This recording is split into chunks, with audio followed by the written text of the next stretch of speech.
It's not every day that you find yourself cheering for a hermit crab in a tin can, fork and claw, squaring up against underwater abominations. But that's exactly what you get in Another Crab's Treasure, a game that's as hilarious as it is heartfelt. Developed by Seattle based indie studio Aggrocrab, Another Crab's Treasure began development in early 2021 and fully released nearly a year ago on April 25th, 2024. What started as a self proclaimed Shells like quickly evolved into a fully fledged Souls like experience, set in a vibrant, polluted ocean kingdom. But don't let the cutesy visuals and pun filled dialogue fool you. Beneath the surface lies a surprisingly personal story about isolation, resilience, and the trash we leave behind, both literal and emotional. At first glance, Another Crab's Treasure might look like a cute platformer or a Sunday morning cartoon game, but the first time you're tossed into your first boss fight and die in 3 hits, the truth becomes clear. This is a Souls-like through and through. The combat is stamina-based, enemies hit hard, checkpoints, or in this case conches, are scarce, and yes, the game demands you learn from your mistakes, one crabby death at a time. But unlike its gritty inspirations, Dark Souls, Elden Ring, Sekiro, Another Crab's Treasure doesn't take itself too seriously. In fact, it barely takes itself seriously at all. You're not clad in gothic armor, you're borrowing literal trash to protect your squishy crab body. This blend of absurdity and authenticity is what makes Another Crab's Treasure stand out. It's a parody of the genre, yes, but it's also a love letter to it. Beneath the jokes and seafood puns, it honors the same design pillars: exploration, tension, and skillful combat. Souls-like games have a reputation, and honestly, they've earned it. They're hard, they're unforgiving, they can ask a lot from players: patience, precision, perseverance. And at any point, you can just quit, turn it off, walk away.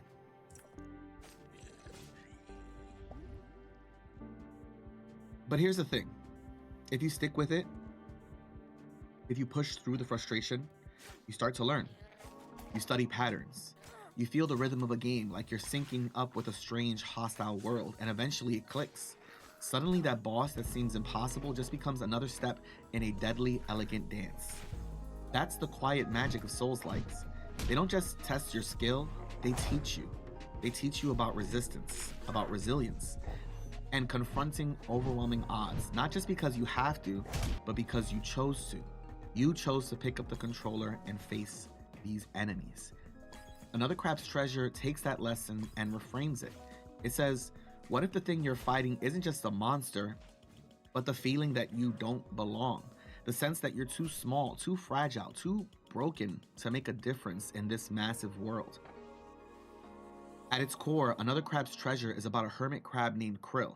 He's not trying to save the world, he's not after glory or revenge, he just wants to go home, to his shell, to be left alone. Krill is in many ways the perfect Souls-like protagonist, reluctant, cynical, and deeply tired. But where most Souls heroes are silent, Krill speaks, he jokes, he resists, but more than anything, he starts out wanting isolation, even if it means missing out on life. At one point, I wanted that too. Isolation. It's safe, it's simple, you can't disappoint anyone, you can't ever be hurt. But Another Crab's Treasure gently and persistently pushes against that idea. It asks, what are you missing when you hide away? What stories will you never hear? What lives will you never touch?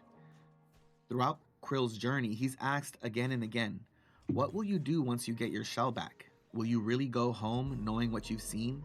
Knowing how much help the world needs? And how much of it there is to experience? Can you really go back to ignoring it all? It's a powerful metaphor.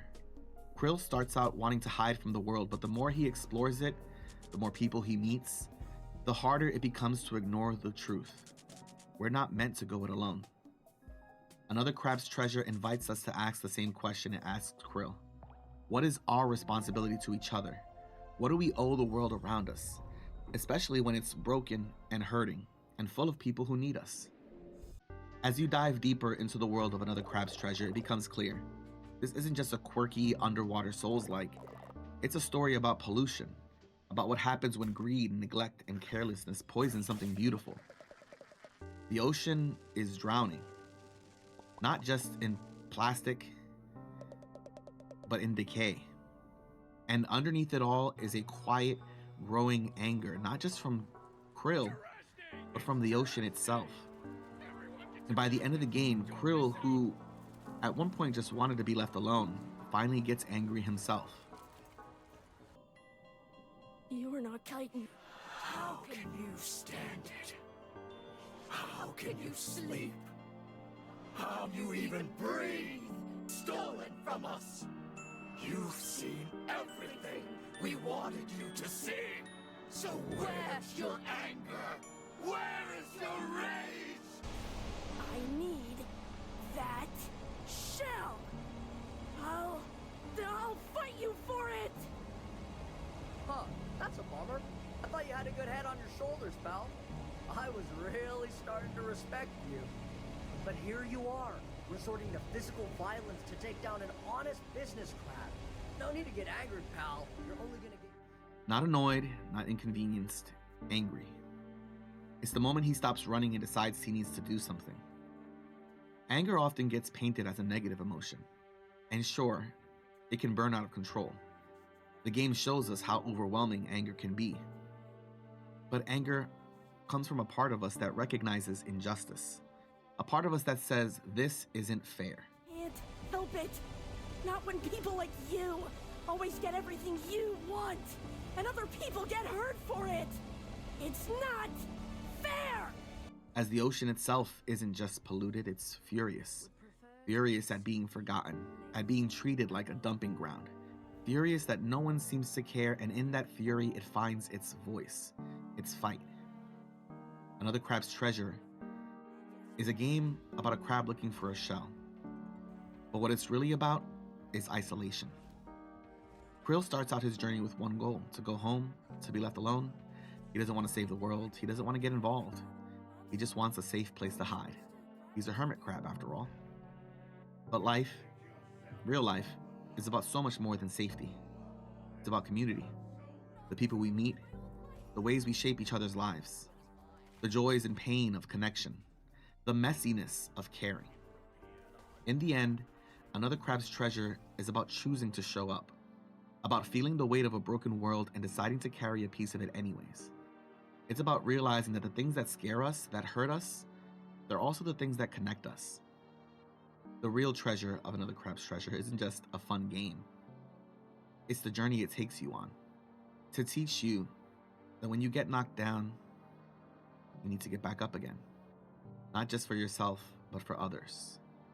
It teaches you how to turn your anger into action, how to trade your isolation for connection, for the choice to become part of something bigger than yourself.